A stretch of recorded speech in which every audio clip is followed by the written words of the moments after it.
What's happening? MC Marcus Chapman here. The breakdown show number 13 in the MC25. Show that was done on December 21st, 2002, and it's called Heat in the Freezer with Erykah Badu and Common. All right, this was done on WGCI 107.5 in Chicago. It was a Saturday night 6 to 10 show that I did. And here is the backstory. All right. So I worked at WGCI from 95 to 99. I was in Indianapolis, then I was in Dallas. So I was gone for about 3 years, and I came back to Chicago in August of 2002. So after having the everyday experience in Indy and Dallas, I was rolling in terms of sound and technique. That was probably the best I ever sounded in my whole career. And I was enthusiastic about being back home. By the time we got to December, I wasn't as enthusiastic as I had been because I had a work from home job with a company called MediaBase. MediaBase is a company that tracks what songs are being played on different radio stations around the country. So you had BDS, which was all computers, and you had MediaBase, where you had people working on computers. And so I was working with MediaBase. It was a work from home job where I was monitoring different radio stations around the country, keeping track of what they played and reporting that information. And that data got used for Radio and Records magazine, which we called R&R. That no longer exists. It was an industry magazine. It kind of looked like a newspaper, but it was really a magazine. And they had charts of, what every station around the country was playing, what was hot in every format and all of that. It was a really interesting job. But at the same time, it was almost like being on house arrest because it was day and night. I remember the first deadline of the day was like around 6 in the evening. I had to have all the data from all the stations I tracked from midnight till 4 in the evening. But then I had to go back and track everything from 4 to midnight for that day. And that was due by like 2 in the morning or something. And had it been one or the other, it would have been fine. But because it was day and night, like I said, it felt like I was on house arrest sometimes. And I was a person who really liked to get out. And that really affected what I was able to do because sometimes, I couldn't go places. I was stuck in the house. Or if I did leave, I had to, make sure I had the time to go back and cover what had been left over. So at a certain point, when I got back to DCI, I was originally doing Saturday night 6 to 10 and Sunday night 5 to 10, which was something called Old School, New School Sundays, which was kind of controversial at the time because they were playing stuff from like the 90s, late 80s and early 90s, even mid to late 90s.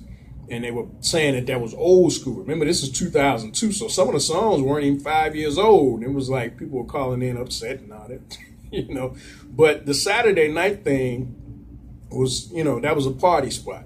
I eventually had to give up the Sunday because it was too much for me to try to do the Sunday show and work for MediaBase on Sunday, which was the hardest day that they had because I had less stations to track, but the stations were harder to track because they were playing gospel in certain times, a lot of pre-recorded programs, so it took longer. And all of that affected my on-air work. And it affected my relationship with station management at GCI because a lot of times I wasn't available to work when they would ask me to. And the attitude was kind of like, well, you doing your set shifts, but when we need you to come in and fill in, you're supposed to do that. And that wasn't always possible, So that created some more problems going down the line in 03 and 04. But in late 2002, when I did this show, it hadn't gotten quite that bad yet, but it was starting to affect my on-air work. But at the same time, it was Saturday night. And the thing is, I did the Saturday night 6 to 10 show with Dr. Love in the 90s, in late 98 and all through 99. And it was a party type of vibe. And we created the party atmosphere, and we reflected the party atmosphere that was actually going on in the city at that time. By 2002, it was a little bit different. The club scene was still popping, but the relationship between the clubs and the radio station was a little bit different. The party promoters were starting to use other outlets to get the word out. and some of the venues were smaller. But you still had some big ones, and we were still involved, and we were still getting paid to do that. But from a radio standpoint, the creativity was a little bit different from the 90s. Like, they weren't looking for teams of people on the air like they had in the 90s. So I did the Saturday night 6 to 10 show by myself, which was different from when I did it with Dr. Love. But it was a different era, and it wasn't calling for the same type of thing. So this is a good documentation of that era of the station at that time and what would have been going on Saturday night in Chicago. So, for example, you hear the show start out with a couple of artist drops, the Exhibit and Boris Kojo, who I just had in the studio a few weeks prior to this, maybe about a month prior, and that interview is posted on YouTube. And then go into the intro. The intro sounds very similar to the one I had with Dr. Love, except you'll notice it's a lot shorter. So a lot of stuff got cut out and things were kind of getting a little tighter and more condensed. And then you hear me do a feature called the GCI Quick Hit. It was a contest feature. That actually came from when I was in Dallas. Skip Cheatham at K104, he was the program director and he was the afternoon show host. And Skip had a feature on his show. I remember it was like in his either 4 or 5 o'clock hour. I want to say it was in the 4 o'clock hour. It was called Bust a Beat because he was on from 3 to 6. And what he would do is they were playing their music straight off CD. So what he would do, whatever the next song was going to be, that CD would be put in the machine. And he didn't run his own board. It was a cat named G-Man who would run the equipment. And so Skip would tell him, he would play like just a second of a song, like just a little snippet of it. So he would start it and stop it. And anybody who guessed the title and artist would win the prize for that day. So I heard that. I was like, I kind of like that. And so I remember mentioning that to Elroy Smith at GCI as something that I could possibly do. And he was like, yeah, I like that, but just give it a different name. Give it more of a GCI Chicago type of name. So instead of calling it Bust a Beat, I called it the GCI Quick Hit because it was a quick little piece of the song and you had to be quick in identifying it so you could win. So you hear me do that. You hear me execute the contest. In this particular case, it was Common and Mary J. Blige, Come Close. And, the person who identified that, they ended up winning whatever the prize was. I believe it was some second row tickets to the Big Jam 3, which was a big concert that was coming up in December with all these different artists. And so you hear that in the 6 o'clock hour. I always try to have something every hour. So the 7 o'clock hour was the check-in, which was just people calling to represent their part of town. Me and Dr. Love had done the check-in, but there was like a finale to it at a certain point around 7:30 when we did it together, where he would do the thing on the south side. They be checking in. So that part wasn't on there. It was just people calling, repping their part of town, just getting involved in the show. And there was also something that they were doing called the commercial-free hours. That was a really big deal for the company, the station, and the company that owned it, which at that time was called Clear Channel, and that's called iHeart. But they would do these commercial-free hours. So they would have an hour with all these commercials, and it might be like 3 commercial breaks, when normally you would have 2. And then they would go in a full hour with no commercials at all until the bottom of the hour, and then you would go into the next hour like normal, and they would kind of alternate. So the check-in was during the commercial-free hour because I knew I could get more people on. And then when that was done, the 8 o'clock hour feature was a mix. Like when I was with Doc, we had a mix from DJ Ferris. It was more of a mini mix because it didn't last that long. And then when I first got back, the 8 o'clock mix was done by DJ Magic, and then it got changed to DJ Phantom. Later on, it became DJ Lil Jon. But on this show, it was DJ Phantom. He would bring his CD down with the mix on there. He'd have a cue sheet where it would show which songs were playing at what times, where there were talk breaks where I could talk or play phone calls or what have you. And then at the end of this particular mix, you actually hear a little kid calling, asking to hear something in the mix, but the mix was ending. So we kind of had a little conversation. I asked him if he liked the mix and all that, what he liked about it and all that. And so it was a way to, even though he couldn't hear whatever it was he wanted to hear in the mix, I just still wanted to get the little man involved. Right, so you hear that. And then the 9 o'clock hour, the feature was the 99 countdown.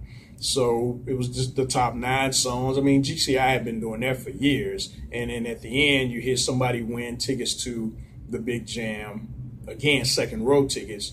And you hear she's really excited. I hyped it up even more by playing this really exciting music. It's a track that I used to use for a bass check when me and Dr. Love did the show together.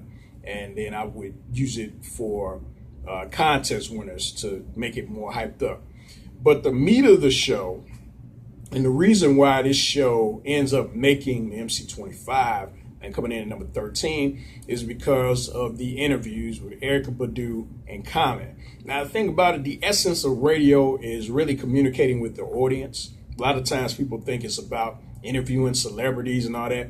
But unless you're in New York or LA or maybe Atlanta, you're not gonna have a whole lot of celebrities on the show anyway, because first of all, they don't live there. You know, most cities, you don't have celebrities just floating around, you know, a whole bunch of them where they coming down to the radio station all the time or calling the station. It just doesn't really work like that. You typically only have artists in town or to do interviews if they are coming to promote something. They got a concert, they had some kind of CD release party, something like that. And so it wasn't really based around celebrities and gossip and all that kind of stuff. But in this particular case, you know, Common is from Chicago, obviously, and Erykah Badu, the two of them were dating at the time.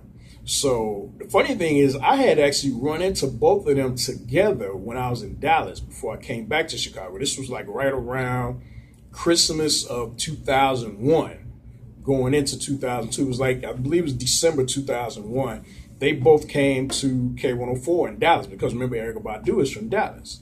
So Common was down there visiting with her, and they came down to the station. I don't remember them doing an interview necessarily. They may have, but I know they came in there and stopped by or whatever. And I remember talking with them then, but it wasn't an interview or anything.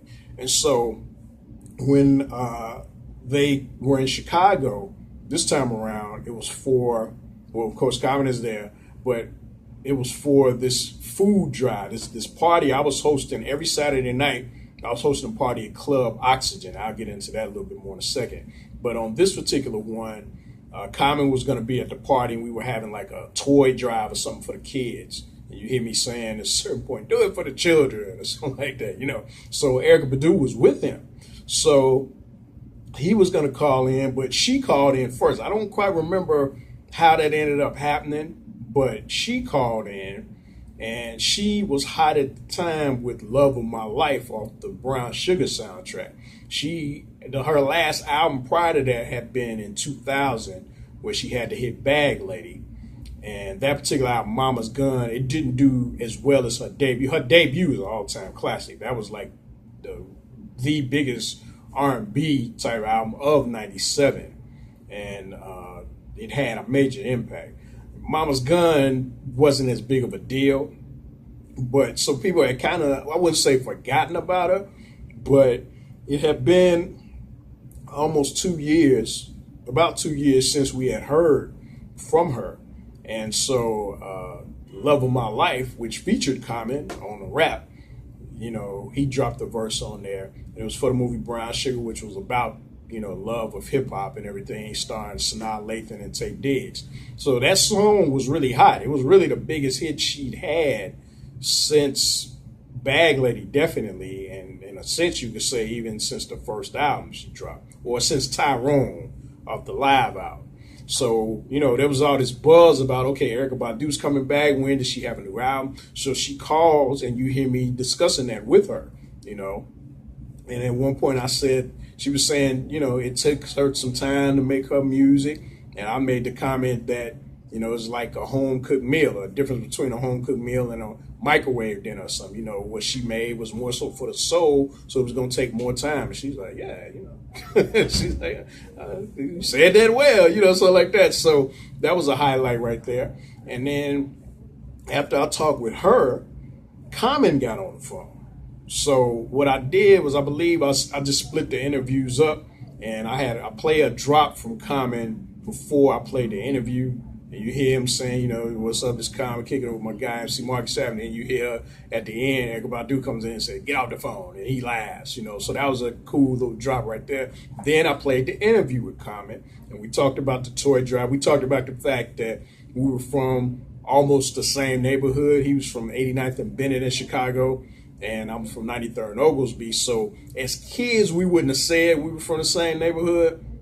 But as adults, we could say that because they're not too far away from each other. I grew up, went to school with cats he grew up with and all of this type of stuff. So we talked about all that, and we told people to come out to the party. So the thing is, normally if you have a celebrity on the show, you know, okay, you do an interview. But when you have two on there, that makes it stand out even more. And if the two of them are dating, like that's extra rare. Like I've never had that happen, you know. So to have both of them on the show together, you know, that was really something that stood out. Matter of fact, I remember Mike Love of the Bad Boys came down to the studio that night for something. And I was on GCI Saturday night, 6 to 10. The Chocolate Jocks, it was Trey and Naki together, were on Power 92. And I remember Mike Love commented on the fact that I had both those interviews on the air. He's like, you killing the Chocolate Jocks right now. You know, I remember that. So, I mean, it was cool. And then that night, we went to the party. Now, you hear me invite Erykah Badu to the party. She didn't come to the club that night. But Common was there, and we had the toy drive and everything. It was at Club Oxygen, which was 1529 West Armitage, right off the Kennedy Expressway. Now, the thing about that, throughout the show, you hear me mentioning that that's what a party was for the night. The same way I mentioned, me and Dr. Love mentioned the River West Brewery, Club Sugar Hill, and 99. It was a big difference between the two, though, because at the Sugar Hill, River West, we were involved in the party. Like, we were on stage and on the mic, and, you know, I was on there, you know, doing my thing, MCing. That was really where I learned how to be a good club MC. But with Oxygen, I was not really involved in the party. Matter of fact, at a certain point, the Chocolate Jocks were there as well. Like, we were all there. You had people from Power 92 and GCI. But none of us were totally involved in the party. It's like we were really being paid more so to mention it on the air to get people to come out. But in terms of me being on the mic and on the stage, I remember trying to get that going, and it just wasn't happening because the focus was more so on the DJs. They sometimes didn't have cordless mics, and if they did, I remember one time they was squeaking real bad, so I couldn't really get into the rhythm of trying to host. Even though Vince Adams was one of the DJs, he was DJing back at, you know, the River West, and we had a good rapport with him playing the little ghetto house tracks, and I come in and talk in my parts, you know, parts of the song, but we didn't really have that going at the Oxygen. So for me, Club Oxygen was real frustrating because I knew they were getting good crowds out there, and I knew that a lot of those folks had found out because I was on the air telling them about it. But it wasn't a situation where, like with River West, people could look up and see that I was there. I couldn't really interact with them the same way. I mean, I'd walk around the club and talk to people, yeah. But in terms of there being a spotlight or a situation where people knew that I was the host or one of the hosts, it wasn't really like that. You know, it's like it was a lot of folks at that time who were against GCI. You know, Power 92 had just started the year before in 2001. So they were still like the new station. Everybody was kind of on their tip. And so me being from GCI, folks wasn't really checking for me the same way. You know what I'm saying? So it wasn't really, it was real frustrating. I remember that. I got paid well to do it every weekend. You know, it was definitely some nice money, but it was not an outlet for me to interact with the crowd like I did at the River West. The era of personalities hosting events was starting to fade, and that's going to come up again in some other shows that come up later on in MC25. But in terms of this one, December 21st, 2002, it's still a great show. It still has a great sound. My sound was on point. The interviews stand out, which is what really makes the show stand out. And it's not a content show like some of the other ones that are coming up. But, you know, in terms of just what I sounded like on the air. This is definitely a good example of what I was doing, and bringing that Saturday night energy. It wasn't about content and topics and all that. It was just energy, getting people involved, getting the party atmosphere, getting the party going.